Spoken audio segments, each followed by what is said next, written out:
a father to the fatherless, and a defender of widows. His garden, his holy dwelling.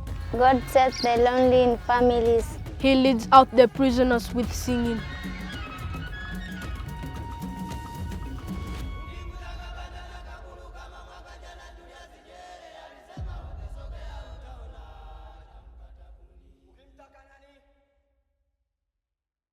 Caution.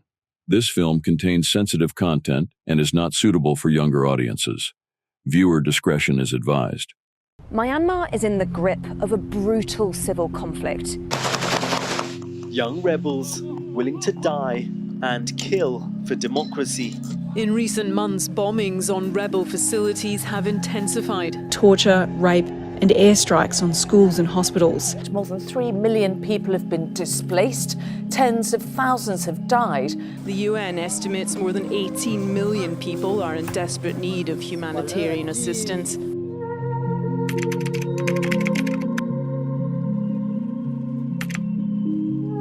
The war in Myanmar is the longest civil war running in the world today. It's been running since before World War II. And still today, there's fighting going on. And millions of people have been displaced by their homes. Millions of people have been killed over the last 8 decades because of this civil war. Recently, the fighting has intensified in Myanmar after the coup, where the military took over the government. And because of the fighting, more and more children have been crossing the border, and the number of students here at Sunshine has been going up exponentially. And so what you have is a situation where families are bribing the border guards, saying, please take my children, let my children go across the border so that they can be safe and go to school. And so when we saw the numbers of kids who came here to Sunshine on registration day, it just overflowed from the main sanctuary here where they were registering kids. There wasn't an empty space in the building and a line out the door. And they didn't want to turn anyone away. And so the numbers here just increased exponentially, where now they have over 800 children enrolled here at Sunshine. Sunshine Orchard is a ministry that is faith-based, and our goal is to provide a well-rounded education, but also share the love of Jesus to undocumented and refugee children here on the border that are mostly coming from Myanmar. So Sunshine Orchard is now under the MECC, which is the Migrant Education Department here in Thailand. And we were actually fortunate enough to be able to get that approval as the last school that was being approved under this education department. It means that we're the last school that is allowed to have students from Myanmar that are undocumented, that are migrant or refugee children on the Thai side, and we're able to give them an education, and they're able to be here legally at our campus. The students here at Sunshine Orchard come from varied backgrounds. Most of them come from the Myanmar side. A lot of them come from conflict areas, so they're coming from villages that have been experiencing or are experiencing conflict at this time, war-torn zones. Some of them come from villages where they've had to flee during the day, during the night. Some of them come from areas where their homes have been burned down, and they are of the Karen ethnic group.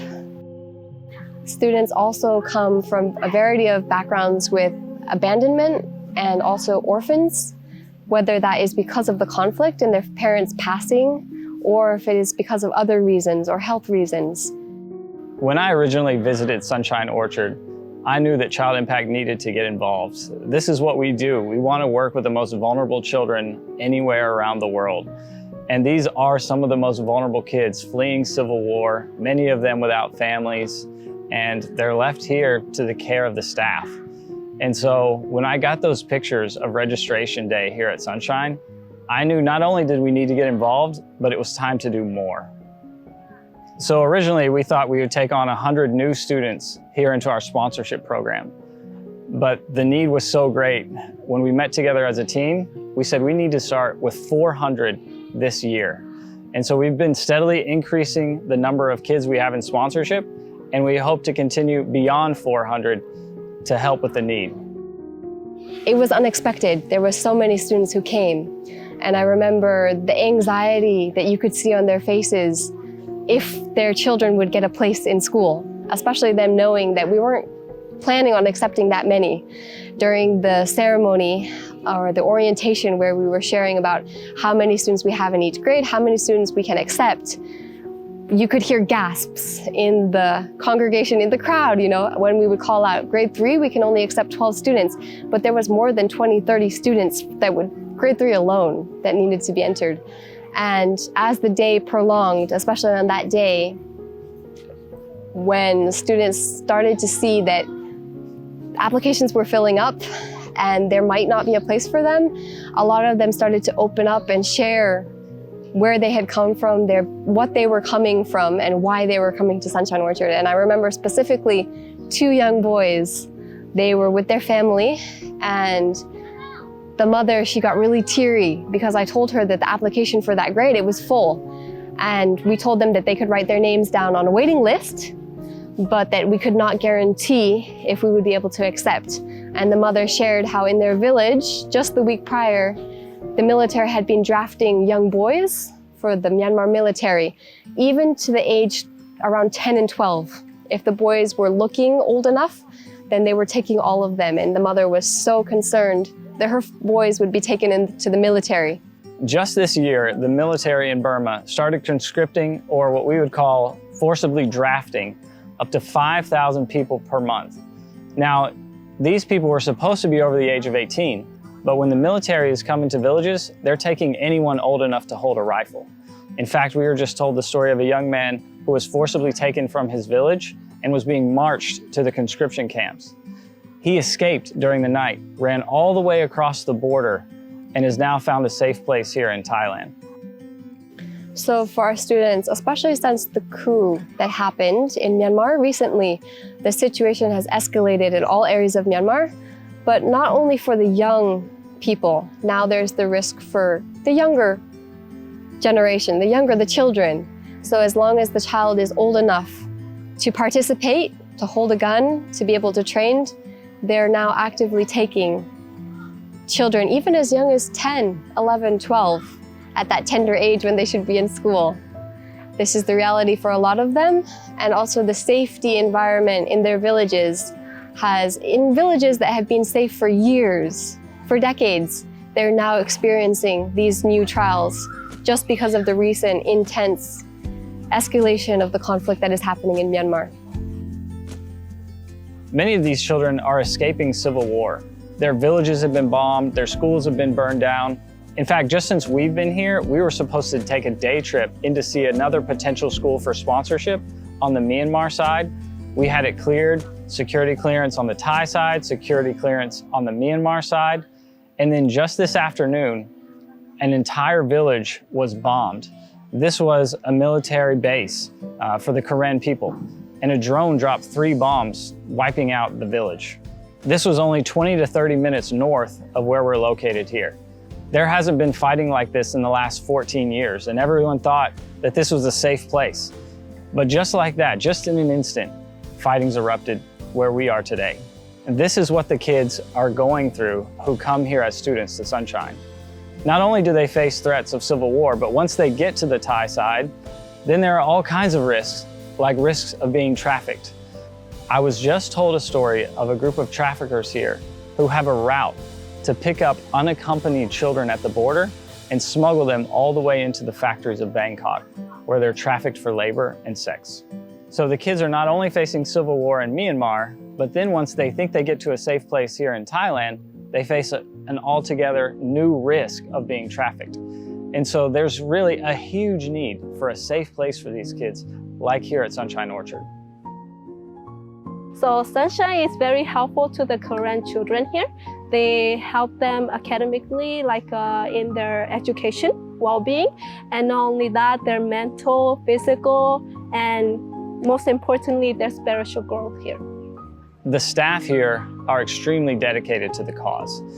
Many of them have 13, 14 other children beyond their own children living in their house with them. And so when we looked around, we said we need another place for these kids to be able to live, because every building here is occupied with kids just trying to find anywhere they can to sleep. And so as we talked with the staff here, we decided that we needed to build 2 new primary dormitories here for the children. At Child Impact, we normally don't build dormitories for primary children. They're young and they need to be with their families. But that's just not an option here on the Thai-Myanmar border. They come across without their families. Their families are stuck on the other side, caught up in the civil war, and they need a safe place to stay. And so with the help of generous donors, we've been able to construct 2 brand new primary school dormitories, one for boys and one for girls, that each house 60 children here safely at Sunshine Orchard. It's really inspiring to see the difference that places like Sunshine Orchard and their efforts of Child Impact is making in the lives of these students. We're able to, see them come to places like Sunshine Orchard and have an education and have a safe place to live, and you can just see the smiles on their faces and the way they interact with each other. It's also inspiring to see because there's teachers who have been as students in Sunshine Orchard and now have returned to teach in schools in Myanmar or schools here like in Sunshine Orchard. And so it's a kind of a full circle moment where they were students and then they've graduated and continued on to be missionaries in their own sense and to be teachers back to their own communities. Actually, my dream is to be a teacher. I would like to go back to my village and build a school, a big school like that, and to teach my people and help my people how to learn, how to speak, to open their mind. I know that a lot of what we've been talking about it's dark. It's a dark story. A lot of the students, what they're going through and what is happening around here. It's a lot of conflict, a lot of really hard trials and problems. But at the end of the day, there's a lot of hope. And we see hope day to day in the students' lives. But not only that, when students graduate here, it's one of the reasons why I have stuck by here at the end of the year to see the students graduating, and to not only see them graduating, to see them going back to their homes and becoming teachers, becoming leaders in the villages, becoming leaders in the military, becoming medical health workers. It has been amazing. And not only that, Sunshine Orchard has been able to branch out into Myanmar with 2 branch schools that are operated and run by former Sunshine Orchard students. At the moment, we have over 45 former Sunshine Orchard Learning Center students that are working in some capacity, whether that they're working in the grounds, they're working as teachers, they're working as deans, that are involved through Sunshine Orchard itself. And outside of that, if we look around in the communities, in their own schools that are not attached to Sunshine Orchard themselves, there is a lot of former students that are working in their communities as health workers, they're working as teachers, we have a few principals, we have pastors, we have church planters, we have missionaries. And this is the reason why Sunshine Orchard is so dedicated to what it's doing, to what we're doing here. It's because we see the hope that these graduate students are bringing to their own communities and to their own people.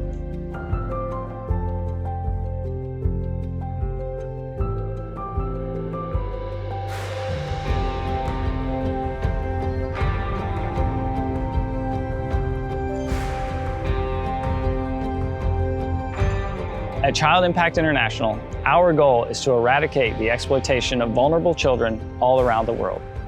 Children here on the Thai-Myanmar border face 2 dangers. One, if they stay in Myanmar, they can be conscripted into the army and forced to fight against their will.